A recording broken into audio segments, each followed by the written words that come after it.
Hallo Leute, da bin ich wieder. Herzlich willkommen auf unserem Kochschule OE Kanal. Was kochen wir denn heute Leckeres? Wir kochen was ganz speziell Leckeres à la Mehmeti, will ich mal sagen. Und zwar so eine Pilzpfanne mit bisschen Fleisch. Was für ein Fleisch? Putenfleisch, geschnetzeltes und rote Paprika und sowas alles. Aber bevor ich das alles hier erzähle, schauen wir einfach mal, wie ich das gemacht habe, und ihr seid direkt über der Schulter dabei. Wenn euch das interessiert und ihr es nachkochen möchtet, was müsst ihr tun? Genau, dranbleiben nach dem Intro.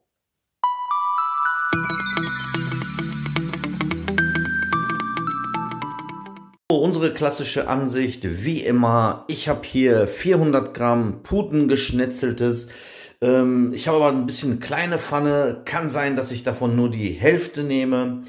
Aber hier, unser Pilze hier, Champignons, die sind natürlich auch wie Fleisch so schön, werdet ihr gleich sehen. Dann habe ich eine Knoblauchzehe, eine rote Paprika, dann 2 Zwiebeln und ein bisschen Tomaten. Nicht alles da rein tun, ein bisschen dazu. Wie gesagt, ich habe ja gesagt am Anfang, Ratatouille, alles was man so im Kühlschrank findet, kann man eigentlich verwerten. So, auf geht's. Wir machen als erstes mal ein kleines Experiment oder beziehungsweise einen Tipp, würde ich mal sagen. Ich habe hier Schüssel Wasser und ich habe hier eine halbe Zitrone. Das tun wir jetzt mal hier so rein. Jetzt werdet ihr sagen, warum, wozu so umständlich? Wir können das ja auch direkt hier schneiden. Aber da gibt es das habt ihr bestimmt schon mal gemerkt. Wenn ihr das jetzt versucht zu braten, dann werden die schwarz. Ja, dann sieht man gar nicht, dass es Pilze sind. Aber der Trick eben halt in Zitronenwasser, Pilze rein, dann werden die nicht so schnell schwarz. Hier braucht man die auch nicht so in kleine Scheiben schneiden, weil das soll ja auch für die Zähne eben halt was zu beißen sein. Deswegen machen wir einfach mal in 4 Teile. Ja, die Dinger, die können wir abmachen vorher. So, zack, die kommen mit rein. Die werden natürlich mitgegessen. Einfach in 4 Teile. Nochmal zum Mitgucken. Die Dinger hier einfach hier so abmachen. Die können so groß bleiben. 1, 2, so da rein tun. Das geht eigentlich ratzfatz. Zack. Zack. Und so machen wir das mit allen und dann kommen die da rein. Ich mache mal Schnelldurchlauf.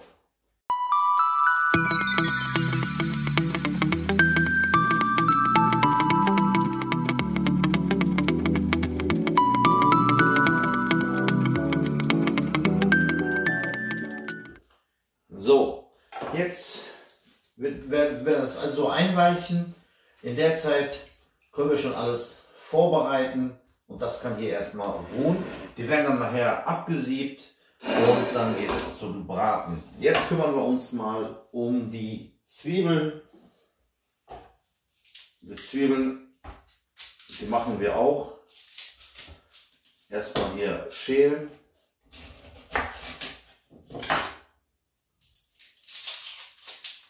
Mal gucken, ob wir dieses Video kurz halten können. Die anderen Videos, die werden immer lang, ich weiß.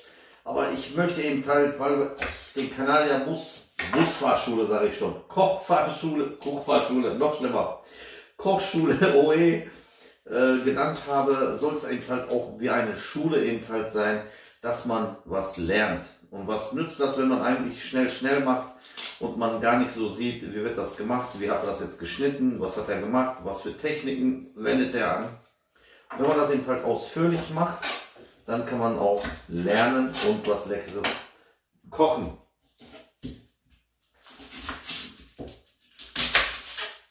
So. Das sind jetzt ein bisschen kleine Zwiebeln, aber für uns reicht das. Wenn ihr natürlich große Zwiebeln habt, wäre auch nicht schlimm. Wäre sogar noch vom Vorteil, weil wir die auch nicht so klein schneiden. Die werden wir auch wie die Pilze so ein bisschen groß schneiden. Das heißt auch einmal, zweimal, so dass sie so ein viereckig, also 4-mal So Stücke einmal in die Mitte, umdrehen die Zwiebel und nochmal. Zack. So, ich räume mal hier auf, dann geht es weiter. Es geht weiter, diesmal mit dem Paprika. Die machen wir auch große Stücke, einmal in die Mitte durch. Dann einfach so große Stücke, damit man die schön nachher wiederfindet und die nicht verloren gehen in der Pfanne. So.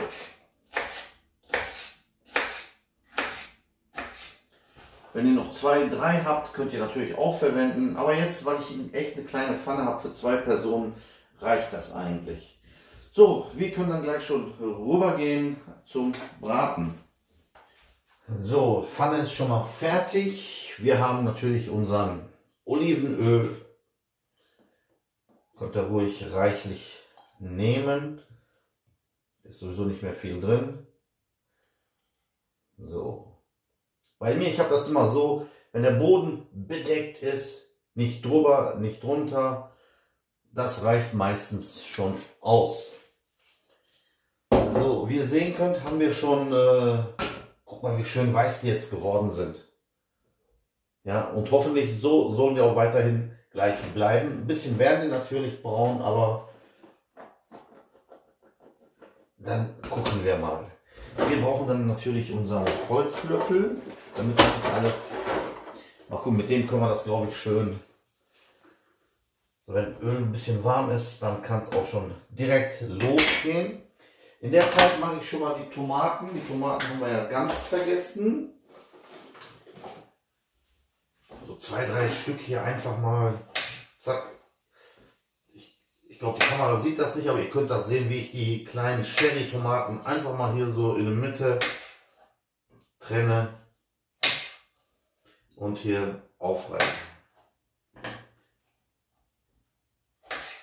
So, dass wenigstens der Geschmack da ist. So.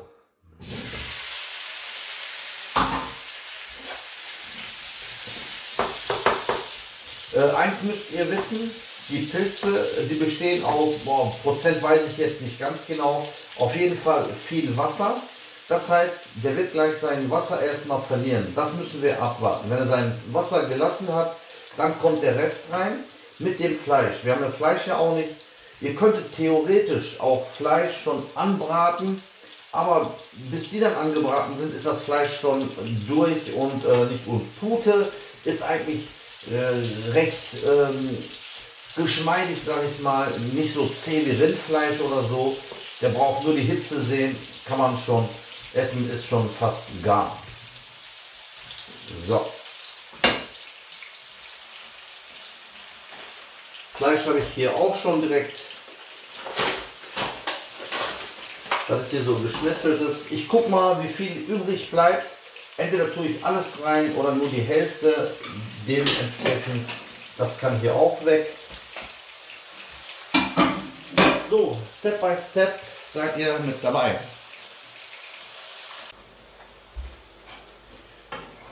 So, wie ich gesagt habe, seht ihr das Wasser? Ja, der hat jetzt schon sein Wasser hier so gelassen. Wir warten noch ein bisschen, bis das Wasser verdampft weg ist. Dann können wir die einzelnen anderen Zutaten reintun. Aber das meinte ich damit, da war ja gerade kein Wasser, nichts drin. Guck mal, jetzt ist richtig viel Wasser drin. Wie gesagt, ich schneide das immer so ein bisschen raus, wenn gleich kein Wasser mehr drin ist. Also das dauert ungefähr 5 Minuten, 7, 8 Minuten, bis das Wasser jetzt hier so verdampft ist. Dann kommen die anderen Zutaten rein und dann erst zum Schluss Gewürze. Also dranbleiben.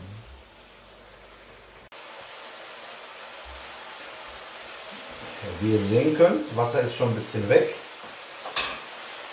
Wir können jetzt das Fleisch hinzutun. Einfach so groß wie die sind. Ja, ich tue alles rein. Pilze habt ihr gesehen, da war ganz viel, jetzt ist ganz wenig.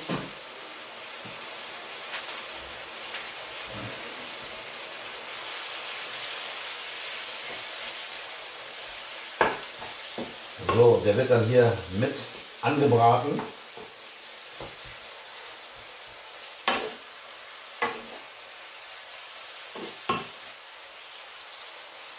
Wenn die dann ein bisschen angebraten sind, wenn er die Farbe schon ändert, seht ihr, wird schon weiß. Ja? Wenn er überall so weiß geworden ist, dann kommen Zwiebeln, Tomaten und sowas rein. Und ganz zum Schluss die Gewürze. Die habe ich hier auch schon alles aufgereiht. Bleibt dran, ich schneide das immer, damit das nicht zu lang wird, das Video.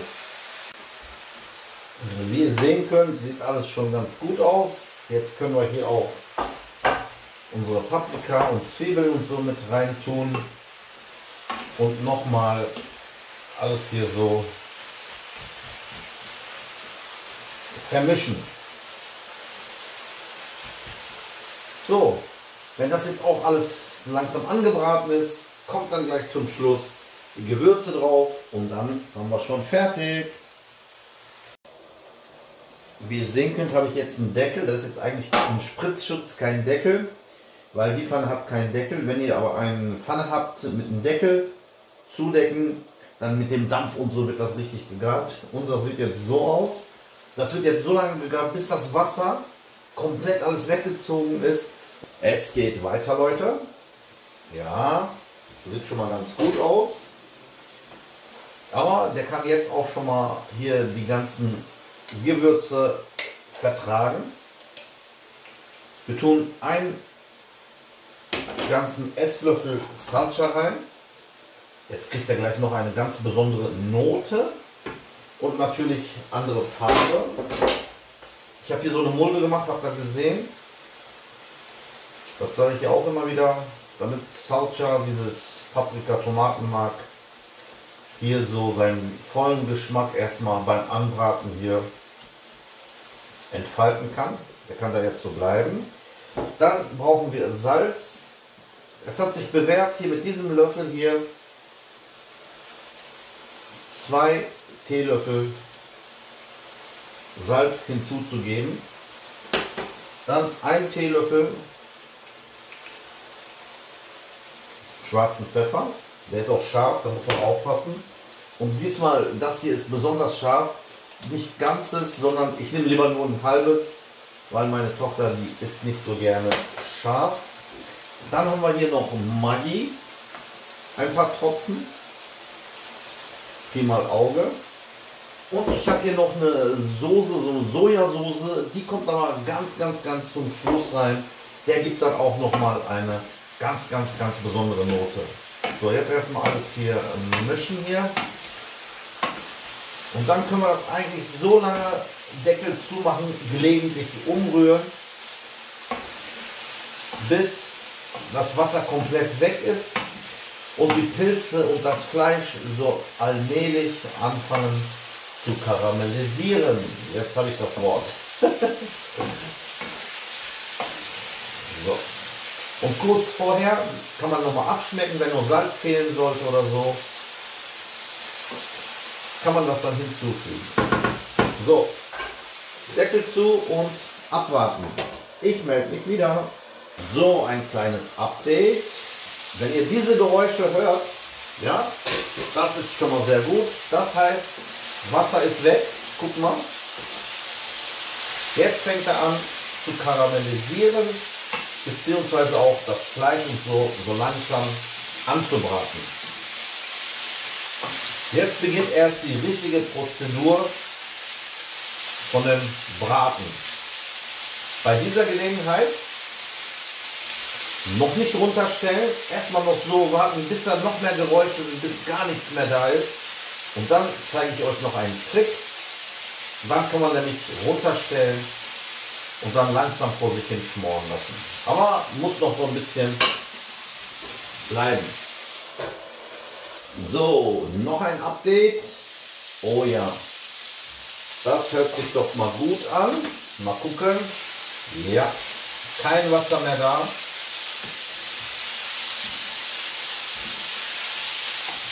Super. Ich weiß nicht, ob ihr darauf geachtet habt. Guckt mal, die Pilze sind echt nicht schwarz geworden. Ja. So. Wenn wir diese Prozedur jetzt hinter uns haben, erstmal noch heiß. Jetzt kommt Trick 17, was ich euch gesagt hatte. Ich habe hier Rama. Ihr könnt natürlich auch Margarine, nicht Margarine, deutsche Markenbutter oder Tellerjahre nehmen oder Kokosöl könnt ihr auch nehmen. Nicht viel, einfach so ein Löffel, weil er jetzt ja das ganze Öl schon Wasser weggezogen hat. Ne? So 1,5 Löffel hier rein. Der schmilzt dann gleich vor sich hin, damit das nicht alles so ganz anbratet. Ja, auch das ist schon richtig gut, der fängt schon an zu braten. So, machen wir das mal so. Deckel noch mal zu. Jetzt könnt ihr auch langsam auf kleine Flamme die Hälfte, ich mache auf 5 stellen und noch mal so langsam vor sich hin schmoren lassen. Und wir schauen uns gleich das Endergebnis an und dann sind wir fertig. Wie ihr sehen könnt, ich habe mir mal schon so ein bisschen rausgeholt. So sieht es aus. Jetzt einen Geschmack erstmal.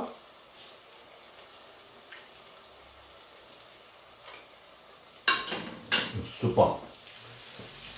Jetzt kommt unsere Sojasauce ins Spiel. Rama hat sich jetzt gelöst. Guck mal, jetzt ist nur noch Öl. Kein Wasser mehr, kein nichts mehr. Jetzt kann er so vor sich hin schmoren. Aber vorher geben wir ihm einen so einen Esslöffel Sojasauce. Einfach mal so. Der gibt auch noch mal eine besondere Note. Plus auch eine andere Farbe. Oh, das riecht jetzt auch schon. Super. So. Jetzt könnt ihr das komplett ausmachen und auf Restwärme einfach so vor sich hin schmoren lassen und fertig ist unser Essen. Wir sehen uns natürlich am Tisch wieder. Bis gleich. Hallo Leute, da seid ihr ja und Essen ist schon fertig und ich sag euch, ich habe ja gerade da schon probiert, schmeckt lecker. Jetzt nochmal für die Allgemeinheit, Fleisch ist so schön richtig, seht ihr, der ist auch schon richtig durch und auch knusprig. Warum? Weil wir Wasser ja weggelassen haben, dass er schön in seinen eigenen Saft dann schön gebraten und dieses Rama dann später noch hinzu, das schmeckt ihr. Ich probiere mal. Super lecker. Die Pilze, wenn ihr sehen könnt, die sind auch nicht verloren gegangen. Hier die Paprika, warum nicht?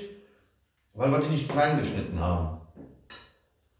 Immer schön groß schneiden, dann habt ihr so ein leckeres Essen mit einem leckeren Ayran.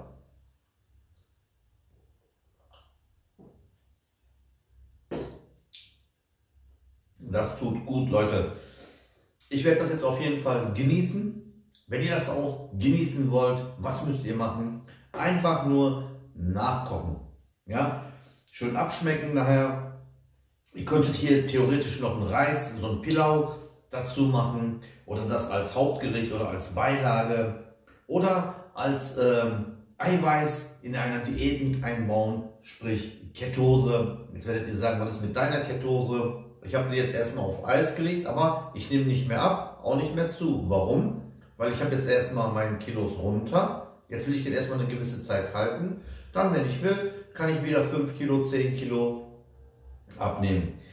Wie das geht, müsst ihr mal in den anderen Videos mal gucken. Da habe ich mal so eine Challenge gemacht, jeden Tag ein Essen auf ketogener Basis. So. Wir sehen uns nächste Woche wieder mit einem neuen Video, mit einem neuen Rezept. Hoffe ich mal, vielleicht fällt mir noch was Leckeres ein. Und ansonsten bleibt weiterhin gesund und denkt nicht so viel an Corona. Euer Mehmet Oe.